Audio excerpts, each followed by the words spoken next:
কয়টা বিনবি? অনেকগুলো। আবার হারাইবে না? না, না, তিনটে আছে না? চারটা পাঁচটা। এইটা নিয়ে মনে হয় পাঁচটা। Plastic bag. ইয়ে একবার দেখতে হবে। কি বলে? কেমিস্ট্রি সিকিউর হবে ক্লাসটা আমার লাগবে না। আচ্ছা করে দেখছি অনেক কেমিস্ট্রি। তুমি জাস্ট প্রত্যেকটা চ্যাপ্টার যদি এরকম সলভের করে ফেলা, তোমাদের দেখবা যে তোমাদের শেষ সময় যে তোমরা কি অ্যাডভান্টেজ পাবে।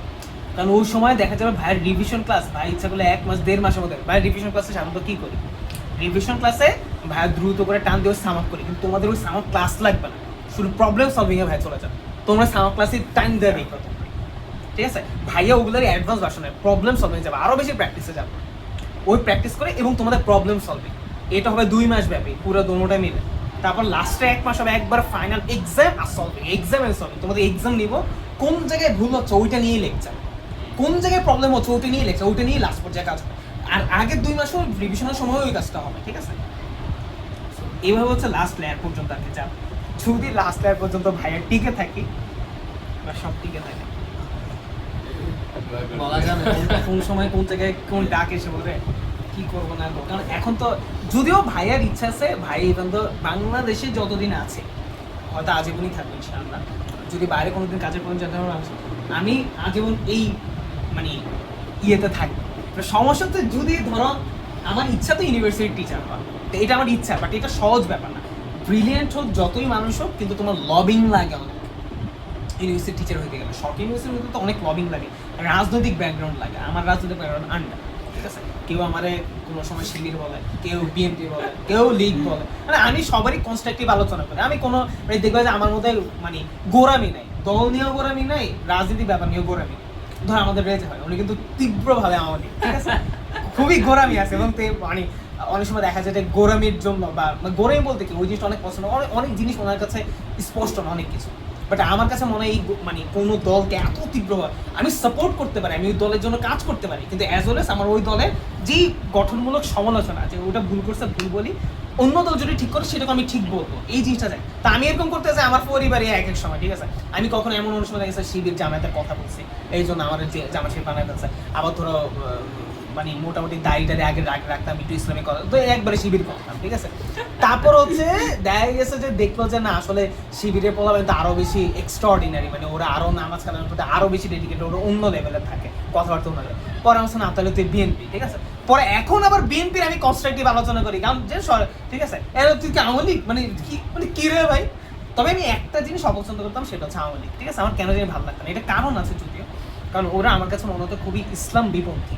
আমার কাছে এটা মনে হইতো, আমি যেই ধর্মের মানুষ সেই ধর্মের মানে ইসলাম বিপন্থী মানে অনেক কিছু আছে, মানে এই জিনিসটার জায়গায় আমার অনেক খারাপ লাগতো, ঠিক আছে? তো এই জন্য আমি আওয়ামী লীগ কখনো দেখতে পারতাম।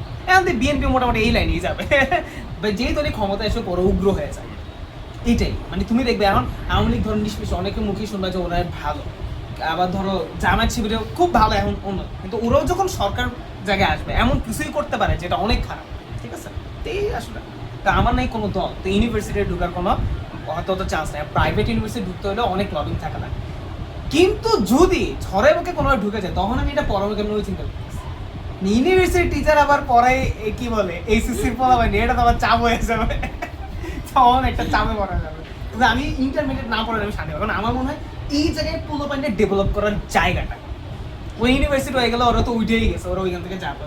তো এই জায়গাটা হচ্ছে কারণ আমি জানি স্কুল কলেজ পর্যন্ত কিচ্ছু পড়ে না, তা আমি যতটুকু পড়াতে অন্তত শান্তি লাগে যে বুঝে অন্তত, ঠিক আছে? কিন্তু চাপ হয়ে যাবে, হয়তো তখন ভাই ফ্রি মুডে চলে যেতে পারে, মানে যখন জব করবো যেহেতু আমার ইনকাম সোর্স থাকবে, আমি মনে হয় ফ্রি মুডেই চলে যাবো। ধরো হচ্ছে সপ্তাহে 2 দিন ক্লাস নিতে পারো, শুক্র শনি, বাট অল ফ্রি থাকবে জব, ঠিক আছে? বাট জরিমানা থাকবে, জরিমানা না বলে আমি পড়বো না, পরীক্ষা সবই রাখবো বাট ফ্রি, যদি ওরকম পরিমাণ। তবে ওটা করতে আরো 3-4 বছর একটা সময় লাগে, কিন্তু যদি ইয়াতে পড়ে ফেলি তাহলে তো চাপ। আচ্ছা দেখা যাক, তাহলে আসো। হ্যাঁ হয়েছে, খাওয়া শেষ, ভিডিও ও চলতেছে আসলে হয়েছে, আমরা পড়াশোনা, ঠিক আছে? আচ্ছা, তাহলে আমরা বুঝলাম যে এই জিনিসগুলো। এবার আসো কিছু ব্যাপারস্বীক নিয়ে আলোচনা, খুবই গুরুত্বপূর্ণ কিছু ব্যাপারস্বীক নিয়ে আলোচনা, ঠিক আছে? আচ্ছা, আমি আগে বোঝাই, আগে বলি আমার পড়ানোর স্টাইলটা আসলে শুরুতেই বলি না। আমার পড়ানোর স্টাইলটা কেন জানো? আমি আগে পুরোটা দেখাই, ওই জিনিসটা যেটা পড়বো ওটা আগে লিখে লিখে দেখাই, তারপরে বই থেকে শুনি। কিন্তু এটা টাইম বেশি নেই, এই জন্য ভাই তোমাদেরকে একসাথেই করে দেবো, তোমাদের যে টাইম। আচ্ছা আসো, আরো ফুল সিলেবাস তোমাদের দোষ না, তোমরা দোষ টাইম নিচ্ছ, বাট ফুল সিলেবাস সময় কম, কী করবো? আচ্ছা এখন একটু দেখাই, ঠিক আছে? তো এই যে ধরো হচ্ছে আমাদের ফুসফুসটা, হ্যাঁ, এটা ধরো আমাদের কত কত ফুসফুসটা, যাই হোক এক সাইড দেখা, ঠিক আছে? তো ফুসফুসে দুই ধরনের কোষ আছে, আমি জাস্ট ব্রসলি বলতেছি, আমি মেন কথায় যাবো, ওই কথাগুলো। দুই ধরনের কোষ আছে, একটা হচ্ছে টাইপ 1 সেল, একটা হচ্ছে টাইপ 2 সেল। টাইপ 1 টাইপ 2 তোমার এত কিছু বোঝা লাগবে না, তো ফুসফুস দুই ধরনের কোষ দ্বারা গঠিত। এর মধ্যে টাইপ 2 এক ধরনের কোষ আছে, মানে অ্যালভিউলাস বাদে আরো কিছু কোষ আছে। টাইপ 2 ধরনের যে কোষগুলা, সেই কোষগুলা কিছু কেমিক্যাল পদার্থ নিঃসৃত করে। এই পদার্থগুলো সারফেক্টেন্ট জাতীয় পদার্থ, আর কেমিক্যালও তারা ফসফোলিপিড জাতীয়। কি বলতো, তারা কোন ধরনের? সারফেক্টেন্ট। সারফেক্টেন্ট কি? সারফেক্সেল বা ডিটারজেন্ট যেই কাজটা করে। ডিটারজেন্ট কি কাজ করে বলতো? ময়লা জিনিসগুলো আমরা কি জানি, ওই কাপড় ধোয়ার সময় ডিটারজেন্ট বা সারফেক্টেন্ট এগুলো দিলে কি হয়, একটা ভেজা বা একটা পিচ্ছিল অবস্থা তৈরি করে এবং বিভিন্নভাবে ময়লা গ্যাস দূর করে দেয়। আমাদের ফুসফুসও এরকম সারফেক্টেন্ট অথবা ডিটারজেন্ট জাতীয় কিছু কেমিক্যাল নিঃসৃত করে, এবং ওরা কেমিক্যালও ফসফোলিপিড জাতীয়। ফসফোলিপিড জিনিসটা এটা পরে বুঝবে। লিপিড মানে হচ্ছে তেল জাতীয় খাবার, সেটা যদি ফসফেট ফসফোলিপিড কেমিক্যাল। তো কোষ রসায়নে দেখবে এই চ্যাপ্টারগুলো আগে না বুঝে যাবে, বড় টাফ, ঠিক আছে? সামনে চ্যাপ্টার তো আরও টাফ, যেমন ইয়া চ্যাপ্টারটা পরে দিকে অবস্থা খারাপ হয়ে যাবে পরিবার, যদি ফার্স্ট চ্যাপ্টার থার্ড চ্যাপ্টার না বুঝে। আচ্ছা তাই হোক, এতদিন তো ছিল না, ওইটা তো ছিল না, ওটা ছাড়াই বুঝে দিয়েছে, কিছু করার নেই। আচ্ছা, তো এখন এই যে সারফেক্টেন্ট জাতীয় জিনিসটা খরিত হবে, এই সারফেক্টেন্টের কাজ কি? তাহলে বলতো এই সারফেক্টেন্ট ফুসফুসেরই এক ধরনের কোষ থেকে এক ধরনের রস খরিত হবে বা এক ধরনের পদার্থ খরিত হবে, ওইটার নাম হচ্ছে সারফেক্টেন্ট, ডিটারজেন্ট জাতীয় পদার্থ। এখন এই সারফেক্টেন্টের কাজ কি জানো? ফুসফুসের মধ্যে তোমরা পৃষ্ঠটান করেছো, টানটা পৃষ্ঠটান পড়া কোর্সই বলতে শুনেছি। সপ্তম অধ্যায়ে আছে আর কি, ফিজিক্সের সপ্তম অধ্যায়ে আছে, পদার্থ ভৌত অবস্থায়। পৃষ্ঠটান হচ্ছে এই যে পানি, যেই কারণে পানির উপরে ল্যাগটা একটা অবস্থানে থাকে, এই জিনিসটাকে পৃষ্ঠটান বলে। জাস্ট নর্মালি একটু বুঝো, এটা পরে বুঝো, ঠিক আছে? পৃষ্ঠটান মানে একটা জিনিসকে অবস্থানে রাখার জন্য। এই সারফেক্টেন্টটাও পৃষ্ঠটানকে ব্যালেন্স করে। ফুসফুসের উপরে যে তরল বা জিনিসপাতি আছে বা ফুসফুসের ভেতরে যে জিনিসপাতি আছে, সবগুলোর পৃষ্ঠটান মেনটেন করে এই সারফেক্টেন্ট। তার ফলে ফুসফুসটা কার্যগত হয়, মানে ও ভালো মতো মানে ওই যে বড় হইতে পারে, নিতে পারে, এক্সচেঞ্জ করতে পারে, অক্সিজেন কার্বন ডাইঅক্সাইড অ্যালভিউলাস দিয়ে যেটা হয় সেটা করতে পারে। তাহলে বলো তো কি হয়? ফুসফুসটা এক ধরনের রস করতে হয়, যার নাম হচ্ছে সারফেক্টেন্ট। এই সারফেক্টেন্ট কি করে? ফুসফুসের মধ্যে পৃষ্ঠটানকে মেনটেন করে, বা ফুসফুসের মধ্যে যে তরল পদার্থ তার মধ্যে পৃষ্ঠটানকে মেনটেন করে। পৃষ্ঠটান মেনটেন করার ফলে কি হয়? মেনটেন করার ফলে ওই ফুসফুসটা কার্যগত হয়, মানে কাজ করা শুরু করে। আমাদের মানব জীবনে, মানব ভ্রূণে, মানে একটা বাচ্চা যখন জাইগট হয়, জাইগট হওয়ার পরে আমরা হইতে হইতে কি 9 মাস 10 দিন, আমরা বলি 10 মাস 10 দিন, ওটা শুনে না, ওটা হচ্ছে 9 মাস 10 দিন, ঠিক আছে? 9 মাস 10 দিন পর্যন্ত থাকি। এই 9 মাস 10 দিনটা আমরা সপ্তাহে ইচ্ছা করলে কম্পেয়ার করতে পারি, 4 সপ্তাহে 1 মাস হয়। তো এরকম 23 নাম্বার সপ্তাহে কয় মাস হয়? প্রায় 6 মাসের একটু আগে, ঠিক আছে? 23 নাম্বার একবারে জাইগট হওয়ার পরে, মানে শুক্রাণুগুলো মিলিত হয়েছে, তার 23 সপ্তাহ পরে যে এই সারফেক্টেন্টটা ক্ষরণা শুরু হয়। তাহলে বলো মানব ভ্রূণের কয় সপ্তাহ বয়সে সারফেক্টেন্ট ক্ষরণ করা শুরু করে? 23 সপ্তাহ। তবে 23 সপ্তাহ বয়স থেকে যখন সারফেক্টেন্ট করে, তখন ফুসফুস কাজ করা শুরু করে। এবং আচ্ছা, এই যে 23 ফুসফুস যে কাজ করতেছে, যে ফুসফুস কি কাজ করে, অক্সিজেন ঢুকে গেছে, পটাশিয়াম মিশ্রিত অনেক কাজ করতেছে, তাহলে 23 সপ্তাহ বয়স থেকে মূলত ফুসফুসটা কাজ করে শুরু। তাহলে 23 সপ্তাহ বয়সের আগে বাচ্চাটা কেমনে বেঁচে থাকে? মায়ের সাহায্যে, মায়ের অমরার সাহায্যে। অমরা নিয়ে একদিন বলছিলাম, পরে, ঠিক আছে? যে জিনিসটা তারা মায়ের সাথে, আচ্ছা ওটা আমাদের লাগবে না, এই চ্যাপ্টারে। তো মূলত 23 সপ্তাহ বয়সে একটা বাচ্চার বা একটা ভ্রূণে, তখন আমি বাচ্চা বলতে পারবো, ভ্রূণে বলতে হবে, ভ্রূণের কি হয়? সারফেক্টেন্ট ক্ষরণটা হয় এবং ফুসফুস তার কাজ করতে পারে। এই জন্য 23 সপ্তাহ বয়সের আগে কোনো জিনিসকে স্বাধীন অস্তিত্বের অধিকারী বলা যায়। এই জন্য মাঝে মাঝে কেউ যদি মিসক্যারেজ না মানে অ্যাবর্শন করাইতে চায়, অ্যাবর্শন করাইতে হলে কেউ যদি 23 সপ্তাহ পরে অ্যাবর্শন করায়, তার মানে এটা ভ্রূণ হত্যা, মানে তুমি একটা জীবন্ত জিনিসকে মেরে ফেলছো। কিন্তু কেউ যদি 23 সপ্তাহের আগে অ্যাবর্শন করায়, এটা ইথিক্যালি করা যায়, মানে তোমার আইনত করা যায়। এমনি ইসলামিক দৃষ্টিভঙ্গি থেকে করা যায় না, বাট আইনত করা যায়। তার তুমি যদি 23 সপ্তাহ বয়সের পরে ওইটাকে ইচ্ছাকৃত অ্যাবর্শন করাও, তাহলে ওটা আইনত অপরাধ, কারণ তুমি একটা ভ্রূণকে, কারণ ও স্বাধীন জীবত্বের অস্তিত্ব 23 সপ্তাহ বয়সে কি ফার্স্ট হচ্ছে সারফেক্টেন্ট ক্ষরণ হয়েছে, তাই না? এরপর থেকে ও লাইফ পেয়েছে, মানে এটা লাইফ বলতে পারে। এরপরে যদি তুমি ওকে অ্যাবর্শন করাও, তাহলে তোমার ভ্রূণ হত্যা করছো, বাট এর আগে যদি অ্যাবর্শন করো তুমি ভ্রূণ হত্যা করো না। এই ব্যাপারটা কি ক্লিয়ার? এবার আমরা এই জায়গায় যাই, ঠিক আছে? এবার পরে দেখলে টাইম লাগে, আমি বুঝাইতে চাই। আচ্ছা, অ্যালভিউলাসের প্রাচীরে, এই যে অ্যালভিউলাসে, কারণ আমি যদি ফুসফুসের কোষ মানি কই অ্যালভিউলাস, অ্যালভিউলাসের প্রাচীরে দুই ধরনের আবরণী কোষ থাকে। আবরণী কোষ কেন বলা হয়? এই যে এই কোষটা তো আবরণের মধ্যেই আছে, এই কোষগুলো বিভিন্ন ধরনের কোষ থাকে, ওগুলোকে আবরণী কোষ বলা যায়। টাইপ 1 কোষ এবং টাইপ 2 কোষ।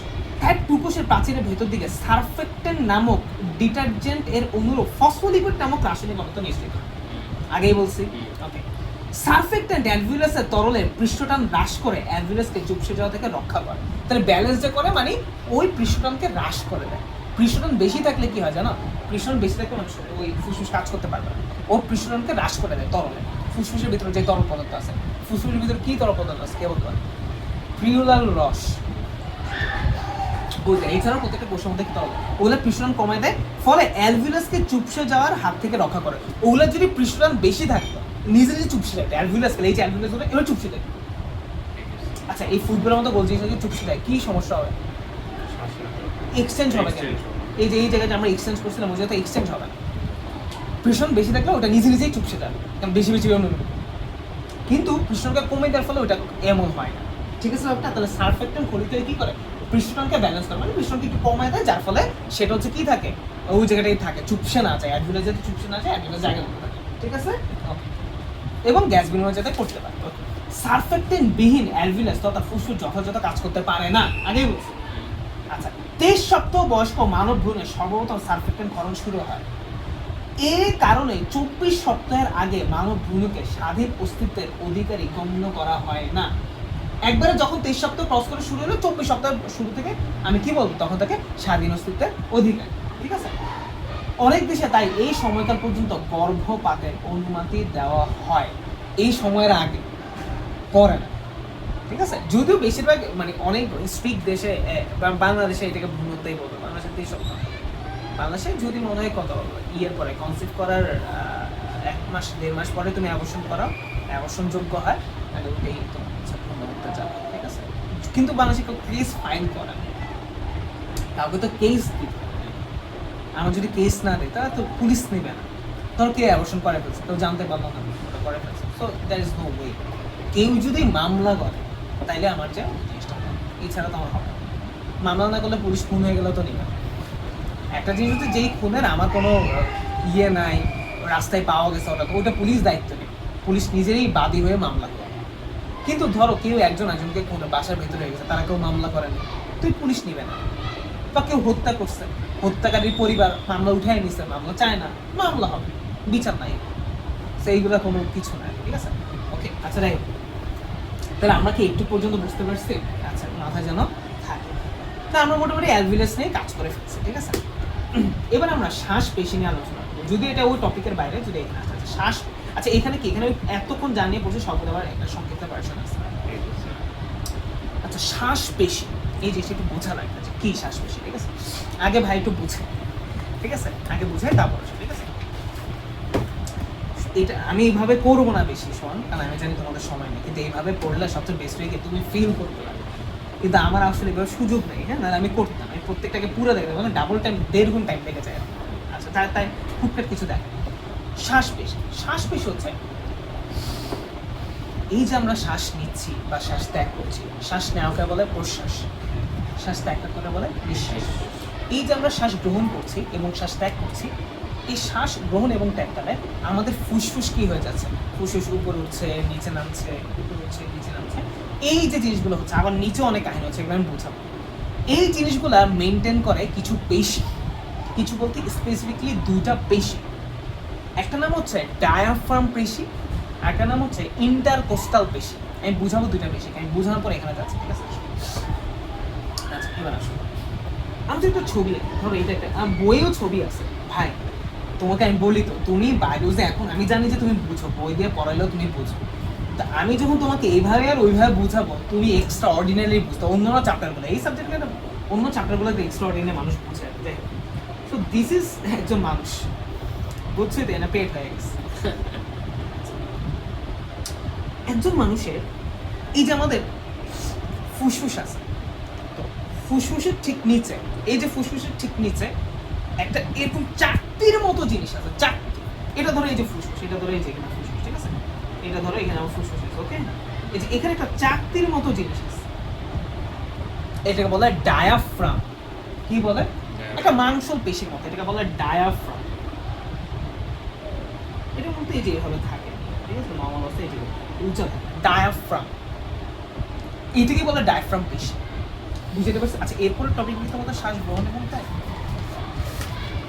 এই যে এই জায়গাটা, এই যে এই জায়গা আমরা এই দেখছো, আমি তো এমনই ছবি আঁকছি, কি শুধু আমাকে কাজের নামে নষ্ট করা। আচ্ছা যাই হোক, এবার এই পুরো জিনিসটা বুঝে ওইখানে যে একবারে ফুল বুঝে সমস্যা। সো ডায়াফ্রাম পেশি, আচ্ছা এই ডায়াফ্রাম পেশি, এটা একটা পেশি থাকে, তাহলে এই এমন থাকে, এই যে এমন ডায়াফ্রাম পেশি, এটা বলে ধনুকের মতো বাঁকা, এই যে এমন ধনুকের এই যে ইয়েটার মতো বাঁকা, কার্ভটার মতো বাঁকা। ধনুক কি চিনো তো? ধনুক যেটাতে মারে, বলা যায় না কি চিনো কি চিনো। ওকে, আচ্ছা তো ভালো কথা। আচ্ছা এবার আরেকটা আছে, এই তো ডায়াফ্রাম পেশি, এই জিনিসটা সম্পর্কে তো বুঝলাম। আরেকটা বলছি নাম, ইন্টারকোস্টাল পেশি। কি নাম?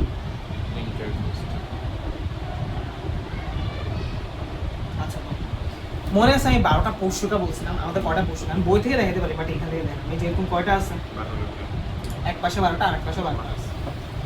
এই প্রত্যেকটা পশুকা, এই প্রত্যেক পশুকা কোস্টাল বলা হয়, কোস্ট যাই বলুন, প্রত্যেকটা পশুকার মাঝখানে যে পেশি আছে এটাকে বলে ইন্টারকোস্টাল পেশি। মাঝখানেও কিছু, আমি বলি তুমি ধরো গরু বা কোনো প্রাণী মারলে তাদের পশুকার মাঝখানে কি মাংস আছে না?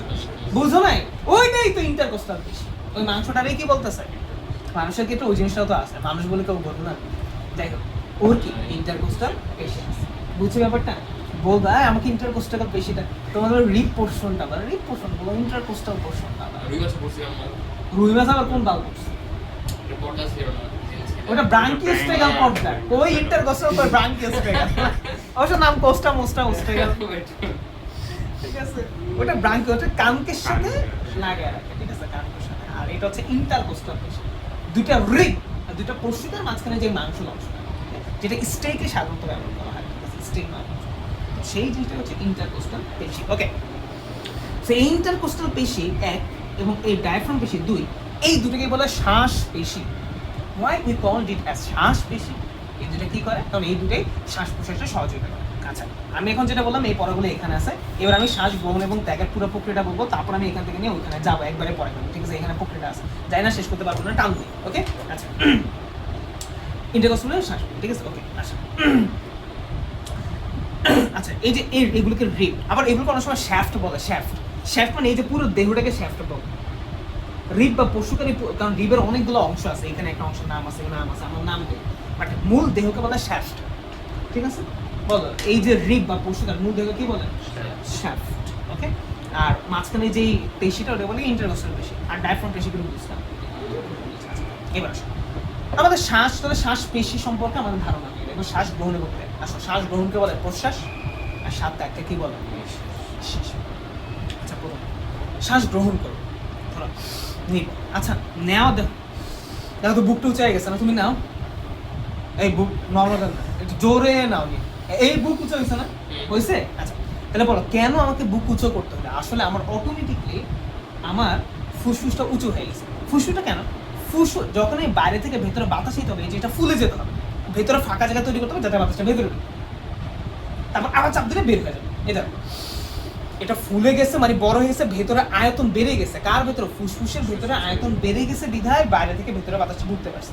আবার যখন ছেড়ে দিছি এটা চুপসে গেছে, ফুসফুসটা আগের জায়গায় ফিরে আসছে, তারপরে বাতাসটা আবার বের হয়ে গেছে। তাহলে প্রশ্বাস নেওয়া, আচ্ছা প্রশ্বাসের সময় তাহলে কি হতে হবে? ফুসফুসের ভেতরে আয়তন বাড়তে হবে। বলো প্রশ্বাসের সময় যখন আমি শ্বাস গ্রহণ করবো অথবা প্রশ্বাস অক্সিজেন সমৃদ্ধ বাতাস নিব, তখন আমাকে কি করতে হবে? ভিতরে আয়তন বাড়তে হবে, কার? ফুসফুসের ভিতরে আয়তন বাড়তে হবে, অথবা বক্ষ আয়তন বাড়তে হবে, বা ভেতরে আয়তনটা পুরো জায়গাটা, এই দেখো ভেতরে পুরো জায়গাটা যখন বাড়ে বুকটা বেড়ে যায়, তাহলে ভেতরের দিকে আমাকে ফুসফুসও বড় হওয়ার জায়গা পায়, এমনই ব্যাপারটা, ঠিক আছে? এই কাজটা কেমন হয়? দুইটা কাজ। এক, প্রথম কাজ হচ্ছে ইন্টারকোস্টাল পেশি বা এই যে পশুকার শ্যাফটগুলো, এগুলো এমন থাকে নর্মালি, এমন হয়ে যায়, একটু এসে বলে ওই শ্যাফটগুলো কিন্তু উপরে উঠে যায়। তাহলে বল, প্রথম কাজ হচ্ছে পশুকার শ্যাফট উত্তোলিত হয়। আমি প্রথমে প্রশ্বাসেরটা বলতেছি। প্রথমে প্রশ্বাসে কি হয়, বইতে দেখাবি এটা করে, প্রশ্বাসে কি হয়, পশুকার শ্যাফট উত্তোলিত হয়। তাহলে বলে এভাবে এবার জায়গা বেড়ে গেছে না, এই যে পশুকার শ্যাফটটা যদি এইভাবে হচ্ছে একটু বেড়ে গেছে, এই যে অল্প একটু, তাহলে আমার কি এই যে প্রস্থ অনুযায়ী আকার বেড়ে গেছে না, বুকের ভেতরে আকার বেড়ে গেছে না। এক নম্বর কাজ এটা হয় প্রশ্বাস মানে শ্বাস গ্রহণের সময়। দুই নম্বর কাজ শ্বাস গ্রহণের সময় যেটা হয়, এই ডায়াফ্রামটা একটু নিচে নেমে যায়, এটা একটু নিচে নেমে যায়। বলো তার ফলে কি হয়, এখানে আবার উপরে নিচে আয়তন বেড়ে গেল না, লম্বভাবে আয়তন বেড়ে গেল, তাহলে এভাবে আয়তন বেড়ে গেল, এইভাবে আয়তন বেড়ে গেল, তাহলে ফুসফুসের আয়তন এখন অনেক বেড়ে গেল, ভেতর থেকে বাতাস নিচ্ছে। তাহলে আসো, শ্বাস গ্রহণের সময় কি হয়, দুইটা কাজ হয়। পশুকার শ্যাফট, ইন্টারকোস্টাল পেশি প্ররোচনায় পশুকার শ্যাফট উত্তোলিত হয়। ইন্টারকোস্টাল পেশি উত্তোলনে কাজ করে, এই যে পেশি মাঝখানের মাংসগুলো, পেশি মানে মাংস, উত্তোলনে সহায়তা করে। তাহলে অনুপ্রস্থ বা এই জায়গাগুলোর আয়তন বেড়ে গেল, বুকের আয়তন বেড়ে গেল, মানে ফুসফুস বড় হইতে পারলো, অনুপ্রস্থ। দুই নম্বর কাজ, ডায়াফ্রাম পেশি কিছুটা, ডায়াফ্রাম প্রসারিত হয়, এই যে এইটা নিচে নেমে আসে মানে প্রসারিত হয়, ও সংকুচিত অবস্থায় থাকে, ও নিচে আসে মানে প্রসারিত হয়ে যায়, প্রসারিত হয়ে একটু নিচে নেমে যায়। তার ভেতরের জায়গা অনেক বেড়ে গেল, লম্বা জায়গা বেড়ে গেল, লম্বাভাবে বেরলো, এভাবে বললো, নিয়ে ফেলাম শ্বাস, ঠিক আছে? এবার দুই, শ্বাস ত্যাগ, যেটাকে আমরা নিঃশ্বাস বলছি। নিঃশ্বাসে ঠিক সব জিনিস তার আগের অবস্থানে ফিরে আসবে, পশ্চাৎ শ্বাস উত্তরিত জায়গায় নিচে আসবে, ডায়াফ্রাম ধনুকের মতো আবার বেঁকে যাবে, সংকুচিত হয়ে যাবে, তার ফলে আমরা ভিতর থেকে নিঃশ্বাস বের হয়ে যাবে। শেষ, এই কাহিনী আমরা করবো, ওকে? আগে শ্বাসকষ্ট সমাধান এমন তাদেরকে শ্বাস পেশি বলে, বুঝছি? এদের মধ্যে ডায়াফ্রাম পেশি বা ইন্টারকোস্টাল পেশি উল্লেখযোগ্য, ঠিক আছে? ডায়াফ্রাম বা মধ্যচোরা, বাংলা নাম মধ্যচোরা, বক্ষ গহ্বরে উদর গহ্বর এর মাঝখানে আড়াআড়ি ভাবে অবস্থান করে এবং মাংসের পর্দার বিশেষ, ঠিক আছে? কি বলছে বলতো, এটাকে বলে বক্ষ গহ্বর, এটাকে বলে উদর মানে পেট, এই দুটো মাঝখানেই তো কি ডায়াফ্রাম, বুঝছি? তাহলে এটাই লেখছে যে কি বক্ষ গহ্বর এবং উদরের গহ্বরের মাঝখানে আড়াআড়ি ভাবে অবস্থান করে একে মাংসের পর্দা বিশেষ, এটা মাংসটাকে পেশি। এটি ঐচ্ছিক পেশি নিমিত্ত, ঐচ্ছিক মানে কি আমাদের ইচ্ছা নিয়ন্ত্রণ, আমাকে অটোমেটিক শ্বাস ইঞ্জিন নিয়ন্ত্রণ করে দিতে নেই, তাই না? এর পৃষ্ঠদেশ কিছুটা উত্তলাকার, এই যে উত্তলাকার, এর মাঝখানে একটি ছিদ্র থাকে যার মাধ্যমে নিম্ন অনলে বহবুদের প্রবেশ করা আছে, এটা মাঝখানে ছিল, এটা নিয়ে আলোচনা বিষয় না, একটু বাদ। শ্বাস গ্রহণের সময় এটি সংকুচিত হয়ে নিচে নেমে আসে এবং সমতল হয়, বলছিলাম এই যে সমতল হয়ে যায় শ্বাস গ্রহণের সময়। শ্বাস ত্যাগের সময় এটি উপরে ধনুকের মতো বেঁকে যায়, ফলে শ্বাস গ্রহণের সময় বক্ষপিঞ্জর প্রসারিত, আচ্ছা যাই হোক, বক্ষপিঞ্জর দুটি পশুর মাঝখানে, এই যে দুটি পশুর মাঝে বিদ্যমান পেশিকে ইন্টারকোস্টাল পেশি বলে, আচ্ছা এটা তুমি পারবে, এগুলো মানে কোনো, এটা বাংলা কথা, ঠিক আছে? ঠিক আছে। এই জিনিস বক্সে পড়াবো, আচ্ছা এই জিনিস আমি পড়াবো, শ্বসনতন্ত্রের কাজ পরে পড়াবো, বুঝবা, কোনো সমস্যা নেই। আছে, এবার আমরা পড়বো শ্বসনের শারীরবৃত্ত। শ্বসনের শারীরবৃত্ত মানে শ্বসনটা যেভাবে হয়, ঠিক আছে? কোশ্চেন আছে এটা, কোশ্চেন কি আসবে আমি পরে পড়বো। আচ্ছা, এখানে দেখো ওই জিনিস আলোচনা, বহিঃশ্বসন নিয়ে আলোচনা করছে, আমরা অন্তঃশ্বসন নিয়ে আলোচনা করছি। আমি বহিঃশ্বসন কি অন্তঃশ্বসন কি এটা বুঝাইছি, তবে এটা আমি আর একটু পরে ধরবো, আজকে আমি যে জিনিসটা বুঝাই ফেলছি এটা বুঝাই ফেলি।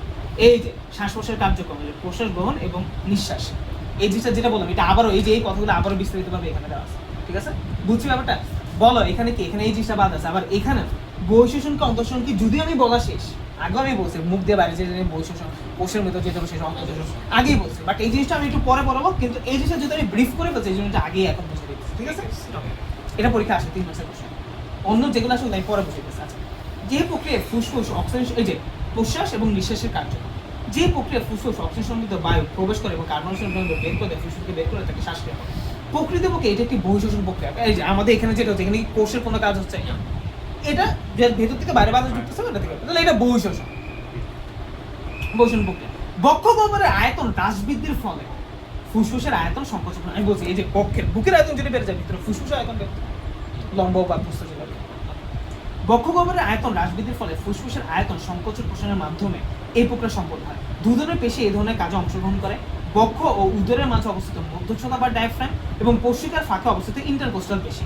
শ্বাসক্রিয়া দুটি পর্যায়ে সম্পন্ন হয়, যথা প্রশ্বাস এবং নিঃশ্বাস, যেটা ভাই বলছে ওগুলো। এখন দেখো প্রশ্বাস কি হয়, নিঃশ্বাস কি হয়, ঠিক আছে? প্রশ্বাস কি হয়, দেখো ডায়াফ্রাম সংকুচিত হলে, ঠিক আছে? এই দেখো ডায়াফ্রাম সংকুচিত, এই যে ডায়াফ্রামটা সংকুচিত, এই কই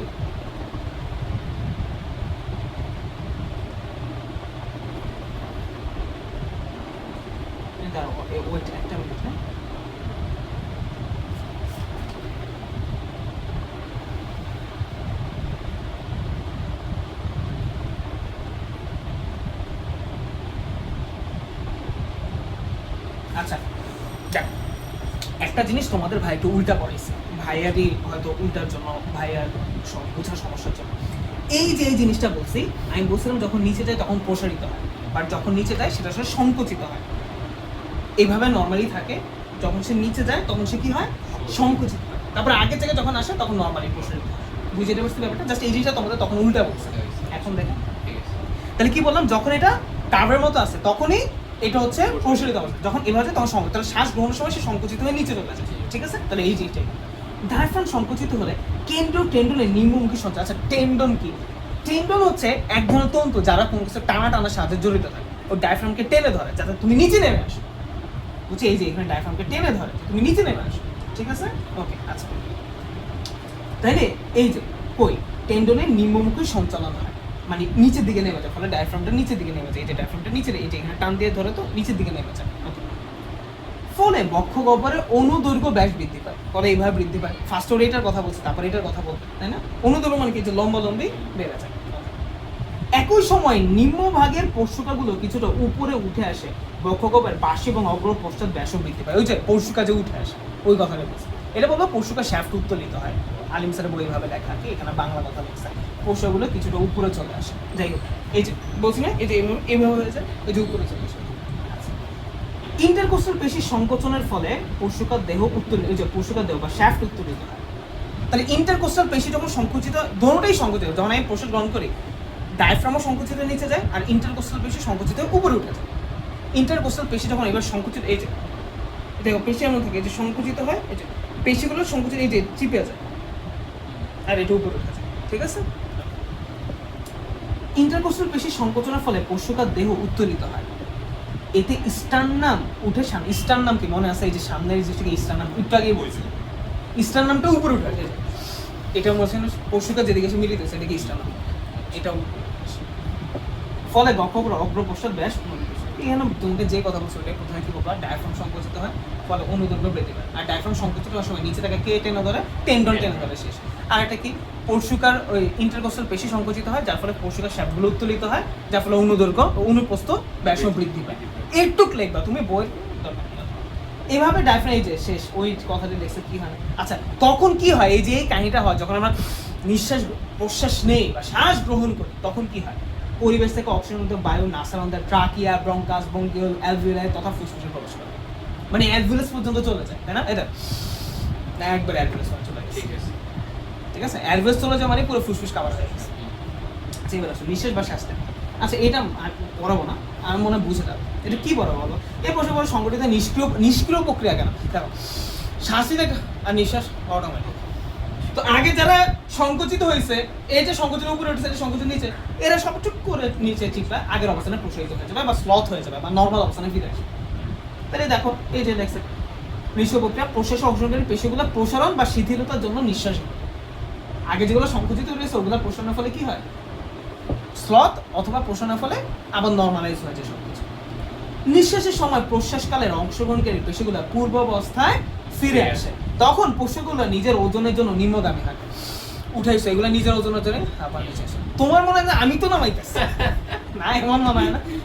আচ্ছা যাই হোক, নিম্নগামী হয়। উদরীয় পেশিগুলোর চাপে ডায়াফ্রাম ধনুকের মতো বেঁকে হয়ে যায়, আগের মতো হয়ে যায়, ফলে আয়তন উপরে নিচেও কমায় দেয়, অনুপ্রস্থও কমায় দেয়। জাস্ট ওইটারই বিপরীত কথাটা লিখবে ভাই, পুরোটা ফিরে আসে। আচ্ছা ভাই আমি পড়াইতে পারলাম না, আর ভালো লাগতেছে ফুসফুসের কারণ। এই যে তখন কি হয়, ওই যে উল্টা পথ হয়, ওখান থেকে বের হয়ে যায় সব, এই পথটা ঠিক উল্টা। তাহলে এই জিনিসগুলো দেখো এখানে দেখছে, দেখো প্রশ্বাস নেওয়ার জন্য দেখো এই জিনিসটা একটু উপরে উঠে গেছে, এই জিনিসটা একটু নিচে নেমে আসছে, এই যে একটু নিচে নেমে আসছে।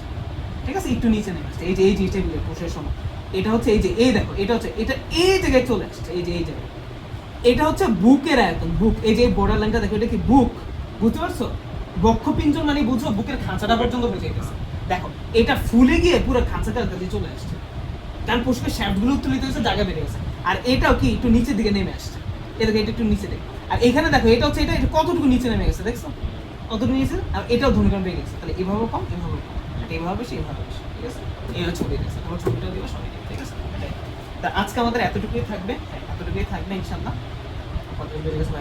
আমরা এই যে একটু জায়গায় পড়াইনি, আমি এটা পড়াইছি, এই যেটা পড়াইছি, এটা পড়াইছি, এবং হচ্ছে এটা তো তোমরা দেখবে, এটা ভাই এটা পড়াবো, তারপর হচ্ছে এখান থেকে একটু পড়াবো, এই যে একটু পড়াবো, আর এই যে এখান থেকে পড়া বাকিটুকু পড়া শুরু করবো, ঠিক আছে? আমাদের যদি এই জিনিসটা আমরা করবোই না, তারপর আমরা এই জিনিসটা যাবো, এই জিনিসটা স্ক্রিপ্ট। ভাই একটা জিনিস প্রথমে বলছিলাম যে একটা জিনিস করে স্ক্রিপ্ট থাকে, স্নায়ুর নিয়ন্ত্রণ। প্রত্যেকটা টপিকে আমাদের স্নায়বিক নিয়ন্ত্রণ আছে। পরীক্ষায় কম আসে না বললেই চলে, মাঝে মাঝে দুর্ভাগ্য থাকলে আসে। প্রত্যেকটা টপিকে এই যে এখানে ফুসফুস আছে, এটা পাকস্থলিত এটা আছে, হৃৎপিণ্ড এটা আছে, মানে স্নায়ু কিভাবে, স্নায়ু মানে ব্রেন কিভাবে হৃৎপিণ্ড নিয়ে, ব্রেন কিভাবে ফুসফুস, প্রত্যেকটা টপিক। কিন্তু আমরা আসলে এই জিনিসটা যতই করে আমরা ফিল করতে পারবো না যদি আমরা আসলে এই জিনিসটা যেখান থেকে শুরু হয় জিনিসটা না, সমন্বয় নিয়ন্ত্রণ চ্যাপ্টারটা, ঠিক আছে? এই যে এই চ্যাপ্টারটা সব আছে, এই যে এই চ্যাপ্টার, এই যে এখান থেকে যদি আমরা নিয়ন্ত্রণ না বুঝি, এটাই আমাদের এই যে এই জিনিসগুলোকে বুঝতে হবে। এই জিনিসগুলো না বুঝে ওখানে যতই কমদাগন্দি করি, ওটা ফিল আসবে না, ওটা পড়তে পারবে না, তখন মুখস্থ যতই বুঝাই, কারণ এখানে অনেক কমপ্লেক্স ব্যাপার। এই যে মস্তিষ্ক থেকে হেমিস্ফিয়ার, কোন স্পিরিটের সূচনা, প্রত্যেকটার মধ্যে এরকম ব্যাপার স্যাপার আছে। তুমি ক্যাচই করতে পারবে না যে কি হইতেছে, মাথাটা নষ্ট হয়ে যাবে। তো আমরা এই জিনিসটা স্কিপ করবো যদি আসে না তেমন একটা। আর যদি এমন হয় যে আমরা নাম মাত্র পড়াই ফেলাম, মোটটুকের জন্য আমরা পড়াই ফেলাম, সমস্যা নেই। তারপর আমাদের মূল পরীক্ষায় যেটা আসবে সেটা হচ্ছে এটা আসবে, পৃথিবী ধরো ধ্বংস হয়ে যাচ্ছে, এই মুহূর্তে শ্বসন চ্যাপ্টারটা তোমার পরীক্ষায় আসবে।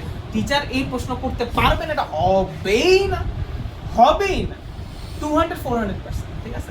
আসবে, ঠিক আছে? তাহলে ভূমিকা এটা আসবে শ্বসন সংশোধনের ভূমিকা। তারপর এগুলো দুটো রোগ নিয়ে আমরা সাইনোডাইটিস আর হচ্ছে অটাইটিস মিডিয়া, ওটিটিস মিডিয়া, এই দুটো রোগ নিয়ে বাচ্চার রোগ টানা ফিরে পড়া হয়ে যাবে, ঠিক আছে? তো এইগুলো আমাদের, তা আমরা ইনশাল্লাহ চ্যাপ্টার আমরা এটা যদি শেষ করতে পারি দ্রুত, তার মানে আমরা এটা অনেক কমপ্লেক্স ব্যাপার, ভালো সময় লাগে আর কি, ঠিক আছে? দেখা যাক আমরা কতটুকুর মধ্যে কি করতে পারি, আল্লাহ বলছি। ওকে, আচ্ছা, তোমাদের বায়োলজি কোনো চ্যাপ্টার পরীক্ষার পেন্ডিং আছে? বায়োলজি জাস্ট কেমিস্ট্রি আছে। বায়োলজি তোমাদের এই চ্যাপ্টার পরেই হচ্ছে পরীক্ষা হবে। এই চ্যাপ্টার পরে কিভাবে পরীক্ষা দিও? এই চ্যাপ্টার আমার তো এক্সাম থাকবে। এক্সামে পড়ে নিবে, এটা সময়